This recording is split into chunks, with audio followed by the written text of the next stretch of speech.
ఏదైతే ఈ caste census సర్వేలో భాగంగా ఈరోజు అంబర్పేట నియోజకవర్గం కాచిగూడ డివిజన్కి మేయర్ గారు, అదేవిధంగా నేను, నాతో పాటు స్థానికంగా ఉన్న కంటెస్టెడ్ కార్పొరేటర్స్ 2 డివిజన్స్కి సంబంధించిన కార్పొరేటర్స్ తోటి ఏదైతే ఈ సర్వేలో పాల్గొని వాస్తవానికి ప్రజలకి ఈ సర్వే దేని గురించి చేస్తున్నారో, ఈ సర్వే వలన ఉపయోగాలు ఏంటి అని చెప్పి మేయర్ గారు అదేవిధంగా స్థానికంగా ఉన్న చాలా స్పష్టంగా ఎక్స్ప్లెయిన్ చేస్తూ ఏదైతే ప్రజలందరూ కూడా ఇప్పటికే జిహెచ్ఎంసీ పరిధిలో 62.5% సర్వే అనేది పూర్తవడం జరిగింది.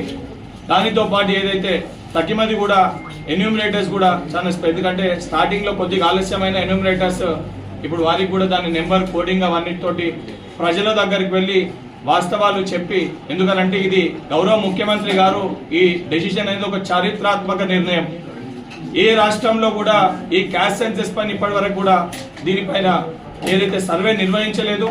ఏ క్యాస్ట్ ఎంత పాపులేషన్ ఉందో వారికి అంత జిత్ని హిస్సేదారి ఉత్నా భాగ్యదారి, అంటే ఎవరికి ఎంత పాపులేషన్ ఉంటే వారికి ఆ రకంగా రిజర్వేషన్స్ ఉండాలని చెప్పని ఎలక్షన్స్ కంటే ముందు రాహుల్ గాంధీ గారు ఏదైతే భారత్ జోడో యాత్ర సమయంలో ఏదైతే వారు ఇచ్చిన మాట మేరకు, ఆ మాట మేరకు గౌరవ ముఖ్యమంత్రి గారు ఎన్ని ప్రతిపక్షాలు ఎన్ని మాటలు మాట్లాడినా తప్పనిసరిగా ఈ క్యాస్ట్ సెన్సస్ చేసి తీరుతాము.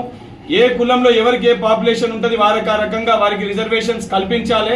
ఇది తెలంగాణనే భారతదేశానికి ఒక దిక్సూచి లెక్క తెలంగాణలో దీన్ని చేసి దీన్ని అయితే సంబంధించి భారతదేశంలో కూడా దీన్ని చేసే విధంగా ఒక ఒత్తిడి తీసుకురావాలనే ఒక ఉద్దేశంతో ఈ యొక్క క్యాస్ట్ సర్వే అనేది జరుగుతుంది.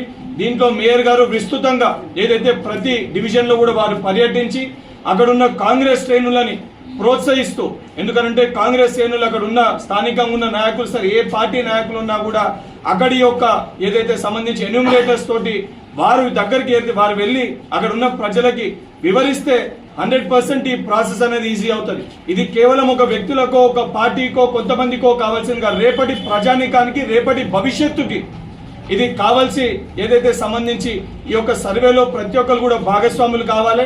దీనిపైన విమర్శించే కొన్ని ప్రతిపక్ష పార్టీలు ఎవరైతే ఉన్నారో ప్రజలకు నేను చెప్పదలుచుకున్నా, వారు పాలించే రాష్ట్రాల్లో ఏదైతే బీజేపీ పార్టీ కానీ వారి పాలించే రాష్ట్రాల్లో ఎక్కడ కూడా వారి సర్వేని వారు నిర్వహించలేదు.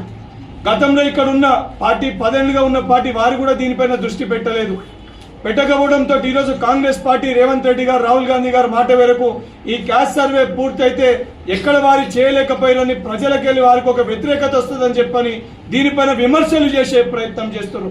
చాలా స్పష్టంగా మేము ఇచ్చిన ఫామ్ లో కూడా ఏదైతే ప్రజలు ఏవైతే వారి డీటెయిల్స్ ఇవ్వదలుచుకున్నారో ఆ డీటెయిల్స్ ని మటుకే ఎన్యూమరేటర్స్ తీసుకుంటారు. అక్కడ బ్యాంక్ పాస్బుక్ కూడా డీటెయిల్స్ మేము ఎక్కడ కూడా వారి అకౌంట్ డీటెయిల్స్ అడగట్లేదు, వారి అకౌంట్ నెంబర్ కూడా అడగట్లేదు. కేవలం